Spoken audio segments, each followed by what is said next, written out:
Here is my, here's my people, always decent to sing my মাগোমা জিগজি করলাম কি রঙে বাঙ্গা নৌকা বাইতে আইলাম গাঙ্গে। মহুয়া মলুয়ার জেলা নেত্রকোনায় যেমন সাহিত্য সংস্কৃতিতে এগিয়ে আছে, সব দিক থেকে বর্তমান যুগে যে আমাদের ডিজিটাল প্ল্যাটফর্ম সোশ্যাল মিডিয়া, সেই সোশ্যাল মিডিয়াতেও নেত্রকোনার মানুষজন এগিয়ে আছে, বিভিন্নভাবে জনপ্রিয়তার শীর্ষে চলে গিয়েছে।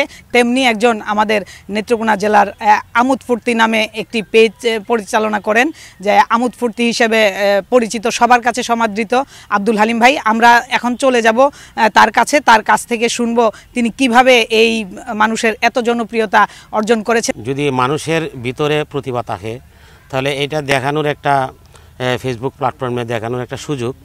আর আমি সবসময় আঞ্চলিক ভাষায় যখন কথা বলি, আমার আঞ্চলিক ভাষাটা নেত্রকোনার অনেক মানুষই অনেক জায়গা থেকে মানে শুনতে চায়।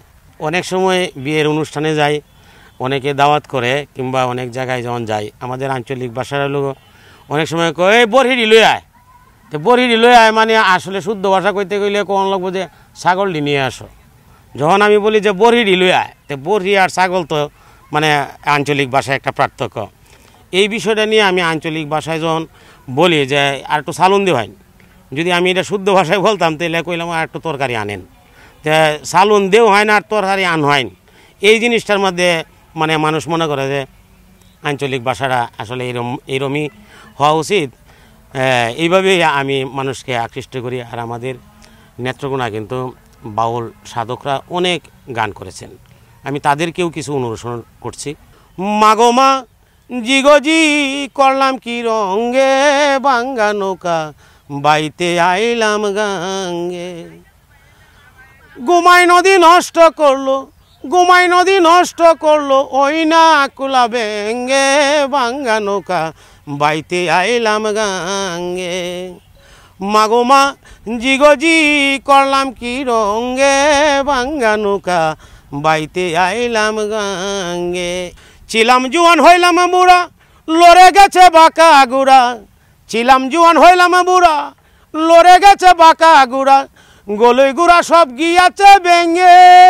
রশিদউদ্দিন বলে গানে ভেবে দেখো আপন মনে, রশিদউদ্দিন বলে গানে ভেবে দেখো আপন মনে, একদিন মিশিবে মাটির সঙ্গে বাঙ্গা নৌকা বাইতে আইলাম গাঙ্গে। আমি চেষ্টা করছি রশিদউদ্দিনের নামে গানটি গাওয়ার জন্য। আমি নেত্রকোনার আমার যে কন্টেন্ট ক্রিয়েটারটা আমি কন্টেন্টটা বানাই, এটা ছোটো বাচ্চাও দেখতে পারে, বড় বাচ্চাও দেখতে পারে, ফ্যামিলির সুস্থ বিনোদন যেটা, এইটা আমি মনে করি যে আমার ফেসবুকে আপলোড হয়। দেশের বিভিন্ন জায়গায় মানুষজন দেখে, আমি যখন ঢাকা যাই একজন রিক্সা চালক বলে যে ভাই আপনি আমোদ ফুর্তির লোক না, আসলে এই সময় খুবই ভালো লাগে। আবার একজন ভদ্রলোক গাড়িতে নামিয়ে আসতেছে, একটা বাচ্চা রিক্সা থেকে নামিয়ে আসতেছে, আঙ্কেল আপনি আমোদ ফুর্তির লোক না, ওই সময় মনে হয় যে নিজের কাছে একটু ভালো লাগে, কিংবা আমি একটু সফল হই। আমাদের দেশে তো আমরা যেহেতু বাঙালি, আমি মনে করি যে আমাদের বাঙালিটাই হয়তো ভালো, কিন্তু অনেক ফুলাফান দেওয়া যায় এই যে অনেক অত্যাধুনিক। আমাদের তো বাউলদের ছিল বেহালা, সরাজ, ডুগডুগি, কিন্তু অনেক ইনস্ট্রুমেন্ট। তো ওরা হঠাৎ করে যে উঠতেই যে এইভাবে দৌড়িয়া যে গাইতেছে আর মানুষজন শুনতেছে যে এইগুলি কী শুনে। তো আমি ভাবলাম যে কি ইংলিশ গান, একটা বাঙালি লোক সে শুনতেছে, অথচ কিছুই বুঝতেছে না, আবার হা হা করে আসতেছে। আচ্ছা দেখি যে আমি এই একটু শখ বসতে গাইছিলাম, পরে দেখি যে অনেক ফুলাফান আমার লইয়া কইতেছে কাকু আপনার ইংলিশ গানটা খুব ভালো হয়েছে। তা আমি এটা যখন গাই তো অনেকেরই ভালো লাগে, যেরকম এরকম আছি না কি।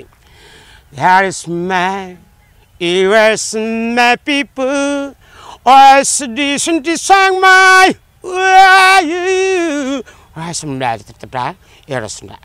আসলে কিন্তু কিচ্ছুই না, কিন্তু এইটাই একটা সময় একটা মানুষ একটা ফুলাফান এইভাবে বাচ্চা নেই আর কি। বিভিন্ন ক্যাটাগরিতে মানে আমার আমোদ ফুর্তিটা চলে। আমি একটা গরিব ঘরের সন্তান ছিলাম, মানে লেখাপড়া না বললে আমি অর্থের অভাবে আমি লেখাপড়াই করতে পারি না। তো আল্লাহ পাক রব্বুল আলামিন আমাকে অনেক ভালো সুখী রাখছেন। আমি এই গরিব জিনিসটা থেকেই বলতে চাই যে একটা মানুষ যেন গরিব না থাকে দুনিয়াতে। আর আমি চেষ্টা করি সে যদি আমারে দেখিয়া কিংবা আমার একটু কথায় যদি তার একটু সফলতা আসে, আমার এলাকার গরিব অসহায় মানুষরা যেন বিয়ে দিতে পারে, মানে বিয়ে বরযাত্রা আসে মেয়েকে নিয়ে যেতে পারে, এটা আমি একটা ফ্রি সার্ভিস করার জন্য আমার একটা নিয়ত। যদি আল্লাহ পাক রব্বুল আলামিন আমাকে এটা করায়, আমি একটা মানে মোটামুটি যেতুর দামেরই আমি কিনি, এই মাইক্রোটা কিনে আমি দিতে চাই যে যাদেরই বিয়ে হবে আমাকে 2-3 দিন আগে জানাবে, আমি এটা ফ্রি দিব। যাতে একটা বিয়েতে কিন্তু গরিব মানুষের একটা মাইক্রো ভাড়া নিলেও 5-6 হাজার 7 হাজার টাকা লাগে, যাতে এই জিনিসটা না লাগে, এটা আমার করার একটা ইচ্ছা। অসংখ্য ধন্যবাদ আপনাকে আমাদের সাথে থাকবার জন্য। আমরা শুনছিলাম আমোদ ফুর্তির হালিম ভাইয়ের কাছ থেকে যে তিনি সাদামাটা সরলভাবে কিভাবে তার ব্যক্ত করেছেন তার জীবনের উঠে আসা এবং সাফল্যগাথা, তিনি কিভাবে মানুষকে সহযোগিতা করছেন এবং একটা মানুষ উপরে কিভাবে উঠতে পারে, প্রতিভা আছে সেই প্রতিভাগুলোকে কাজে লাগিয়ে সবার জন্য তিনি কাজও করে যাচ্ছেন, মানবিক কাজ করে যাচ্ছেন, মানুষকে সহযোগিতা করে যাচ্ছেন। তো আমরা তারও সাফল্য কামনা করি। নেত্রকোনা থেকে আলপনা বেগম, সময় সংবাদ।